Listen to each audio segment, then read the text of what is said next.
सकाळी असा विषय झालाय की अजितदादाचं ज्या गावामध्ये म्हणजे आमच्याच गावामध्ये गुजबा गावामध्ये विमान क्रॅश झालं तर त्यात अजितदादांचा मृत्यू झाला. आता ती स्वर्गवासी होऊन 2-3 महिने झाले. त्यानंतर लगेच आज सकाळीच वाटतं तसंच रेडबर्डच्या कंपनीचं शिकाऊ विमान त्याच्या तिथनं 2 किलोमीटर अंतरावरच पडलंय ते विमान क्रॅश झालंय. ती सध्या तरी आता बऱ्याच जणांचं न्यूज चॅनलवरती व्हिडिओ आले तर बघितला असेल. मी गेलो कामात त्याच्यामुळे मी काय तिकडे गेलो नाही. म्हणलं चला बघून तरी यावं कसा काय विषय काय नाही.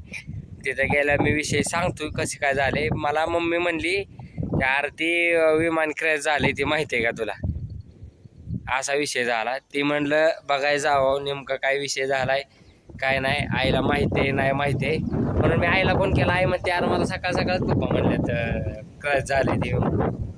आई होय ती विमान क्रॅश आता काय तांत्रिक अडचण असेल किंवा काय झालं असेल एमर्जन्सी लँडिंग करावं लागते. तिथलं काय दुखापत वगैरे कोणाला काय झालं नाही. विमानाची थोडीशी नासधूस झाली असेल काय कुठं काय फुटलं वगैरे असेल काय ते आपल्याला बी काय सांगता येत नाही.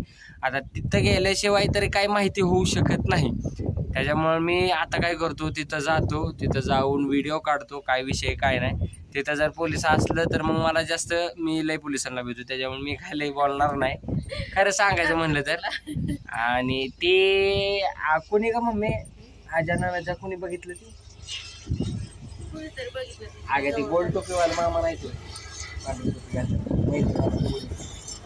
त्यांना काय जर म्हणतात माझ्या लक्षात येत त्यांच्या बायकोचं नातं काय आजना आज मावशी म्हणजे आमच्या चुलत्याच्या मावशीने बघितलंय ते तिथंच आहे. इथं त्यांनी पहिल्यांदा बघितलं. त्यांचा इंटरव्ह्यू काय ती मुलाखत बी घेतली त्यावेळेस काय विषय काय झालंय काय नाही त्यांनी ते सांगितले सविस्तर बघितलं असेल तुम्ही.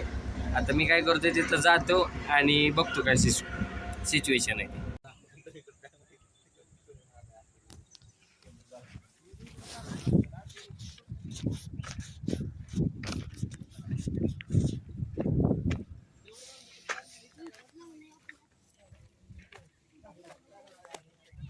पहिला लय डेंजर पडले बाबा बेकार धरत.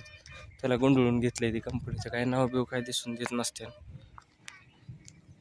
लय डेंजर विषय झाला.